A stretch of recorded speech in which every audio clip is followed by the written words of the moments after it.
दोस्तों आज का हमारा टॉपिक है टीडीएस। टीडीएस मतलब टैक्स डिडक्टेड एट सोर्स।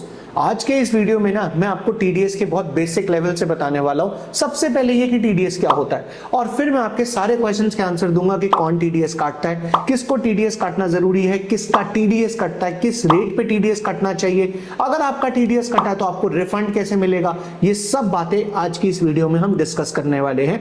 तो चलिए विदाउट वेस्टिंग टाइम इस वीडियो को शुरुआत करते हैं।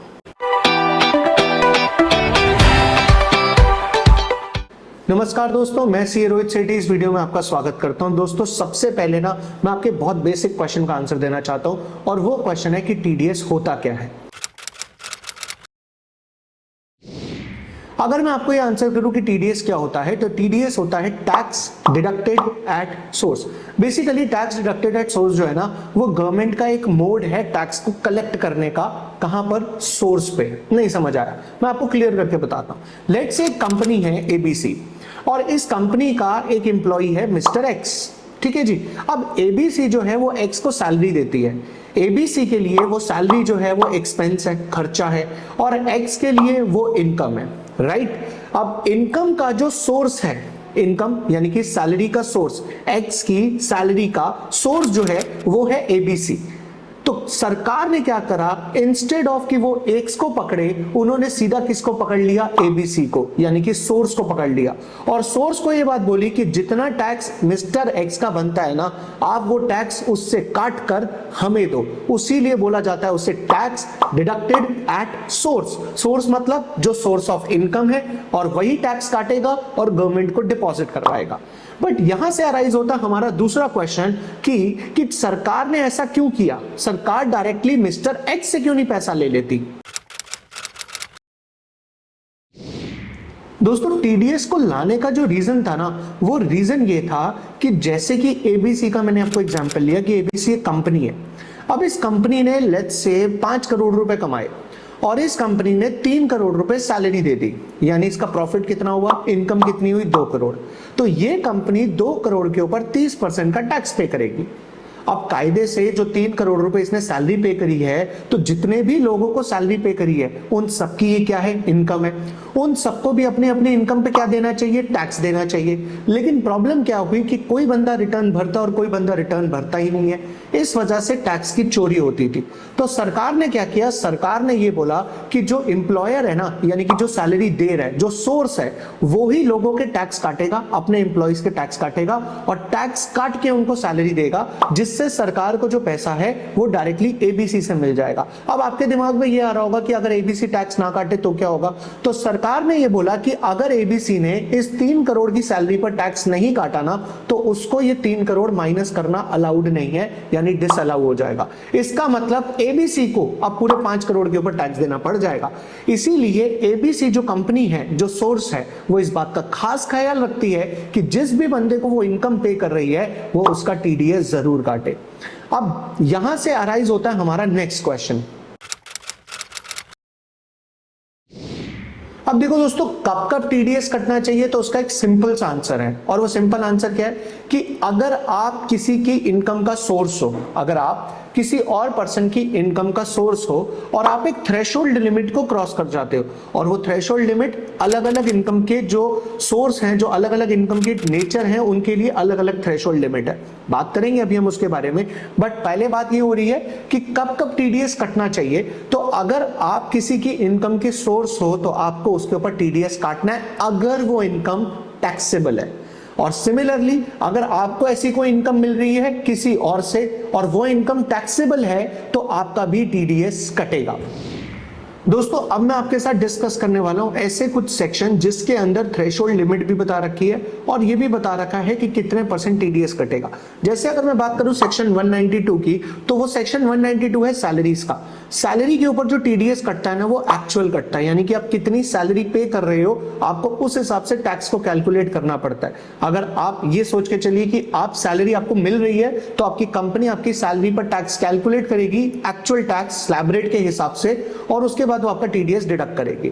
दूसरा होता है दोस्तों सेक्शन 193, वो है TDS on interest on securities का। यानी अगर आपके पास कोई भी सिक्योरिटीज है, कोई भी डिबेंचर्स या कोई भी बॉन्ड्स है और उसके ऊपर आपको इंटरेस्ट मिल रहा है, तो 10,000 10,000 से ऊपर अगर आपको इंटरेस्ट मिलता है तो 10% आपका टीडीएस डिडक्ट होगा। अगर आपको कोई डिविडेंड मिलता है तो डिविडेंड अगर 5,000 से ज्यादा मिलता है तो भी आपका 10% डिविडेंड के ऊपर टीडीएस डिडक्ट होगा सेक्शन 194 में। अगर हम बात करें सेक्शन 194 सी की, तो अगर आप कोई भी कॉन्ट्रैक्टर हैं, यानी कि आप किसी चीज का कॉन्ट्रैक्ट लेते हैं और उस कॉन्ट्रैक्ट की जो वैल्यू है वो 30,000 से ज्यादा है, तो आपका 1% टीडीएस डिडक्ट होगा। याद रहे ये सेक्शन ये कहता है कि 30,000 से ज्यादा का कॉन्ट्रैक्ट होगा तो 1% टीडीएस डिडक्ट होगा। लेट से आपने 20,000 का कॉन्ट्रैक्ट ले लिया, टीडीएस नहीं कटेगा। पर पूरे साल में अगर आपने एक ही बंदे से 20,000 के 5 कॉन्ट्रैक्ट ले लिए तो टोटल वैल्यू कितनी हो गई? 1,00,000। तो फिर आपका टीडीएस 1% कटेगा। इसका मतलब 30,000 सिंगल कॉन्ट्रैक्ट का, और अगर मल्टीपल कॉन्ट्रैक्ट्स है तो उनमें को टोटल मिलाकर 1,00,000 रुपए। दोस्तों इसके बाद सेक्शन है 194H, जिसमें अगर आपको कोई कमीशन मिलती है या ब्रोकरेज मिलती है किसी भी टाइप की, तो उसमें 15,000 रुपए से ज्यादा अगर आपकी लिमिट है पूरे साल की 15,000, तो उसके ऊपर 5% का टीडीएस आपका कटेगा। अगर हम बात करें 194I की, तो 194I में 2 टीडीएस के रेट है, एक 10% और एक 2%। दोनों में लिमिट 2,40,000 है, यानी कि 20,000 पर मंथ का। अगर आप कोई भी रेंट रिसीव करते हो या रेंट पे करते हो तो टीडीएस होगा। जैसे कि अगर आपने रेंट रिसीव कर रहे हो लैंड का, बिल्डिंग का या फर्नीचर का, तो उसके ऊपर रेट 10% है। वही अगर आप रेंट रिसीव कर रहे हो प्लांट एंड मशीनरी का, यानी कि अगर आपने कोई मशीनरी रेंट पे दे रखी है, तो उस केस में जो टीडीएस का रेट है वो 2% है। इसके बाद है दोस्तों बहुत important section, that is 194J।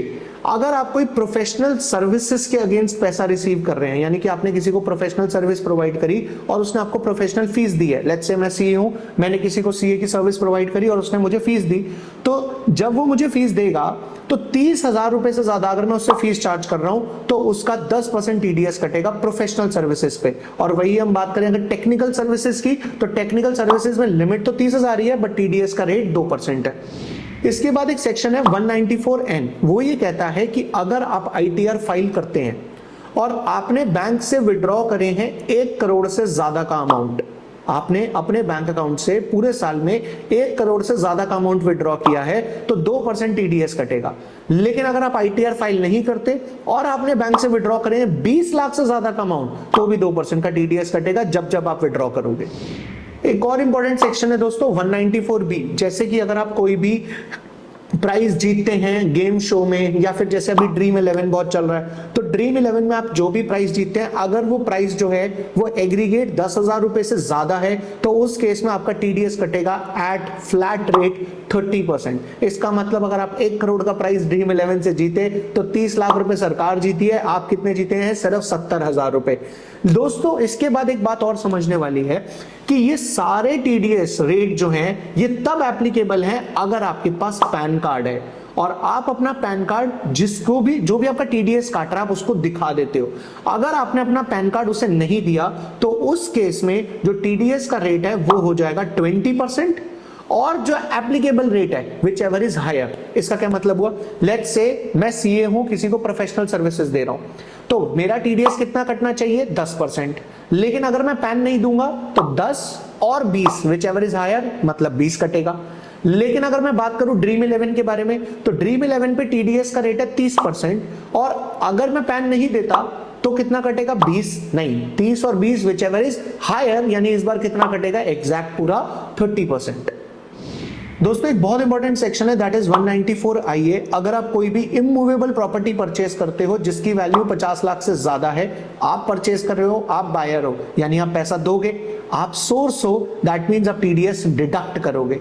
और यही अगर हम बात करें अगर आप सेलर हो तो फिर उस केस में बायर आपका टीडीएस डिडक्ट करेगा 1%। और ये दोस्तों मैंने आपको जितने भी रेट्स बताए हैं ना, ये सारे रेट्स इंडिविजुअल और एचयूएफ के लिए हैं।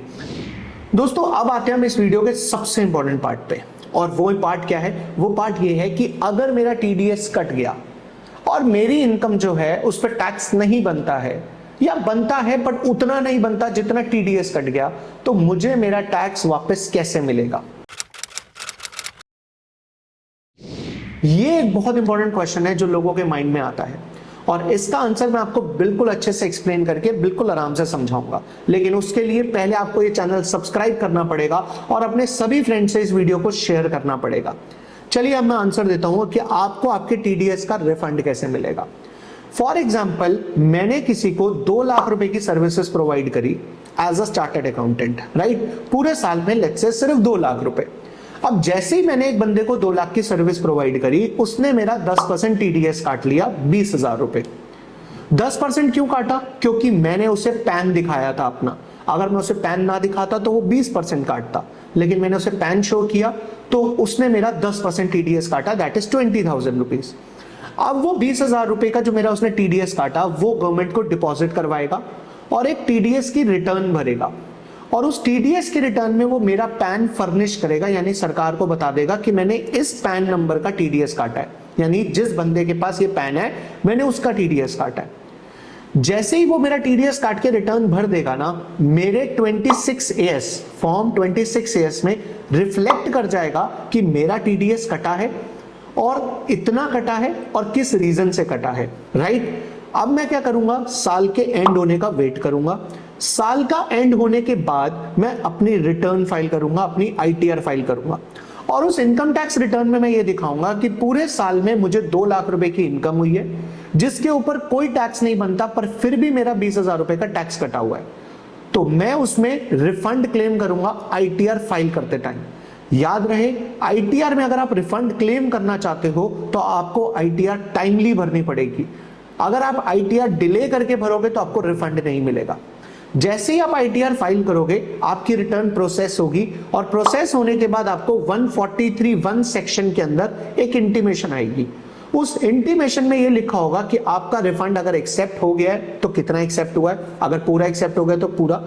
और जैसे ही वो रिटर्न में एक्सेप्ट हो जाएगा, यानी आपके पास आपकी रिटर्न प्रोसेस होकर आपके पास इंटीमेशन आ जाएगी, उसके कुछ महीने में, यानी कि 3 महीने के अंदर अंदर आप मान के चलिए आ जाता है, 3 महीने के अंदर अंदर आपके पास आपका रिफंड अकाउंट में आ जाएगा। लेकिन याद रहे, आपने 2 बातों का खास ख्याल रखना है। पहली बात, जब आपका टीडीएस कट रहा है आप उसको अपना पैन फर्निश करना। अगर आप पैन फर्निश नहीं करोगे तो फिर वो रिटर्न में आपका पैन नहीं डालेगा, आपके 26AS फॉर्म में वो शो नहीं होगा, आपको रिफंड लेने में दिक्कत होगी। दूसरा जो सबसे इंपॉर्टेंट पॉइंट आपको ध्यान में रखना है कि आईटीआर आपने टाइम पर भरनी है, और आईटीआर भरते समय आपने फॉर्म 26AS से बिल्कुल मैच करके भरनी है।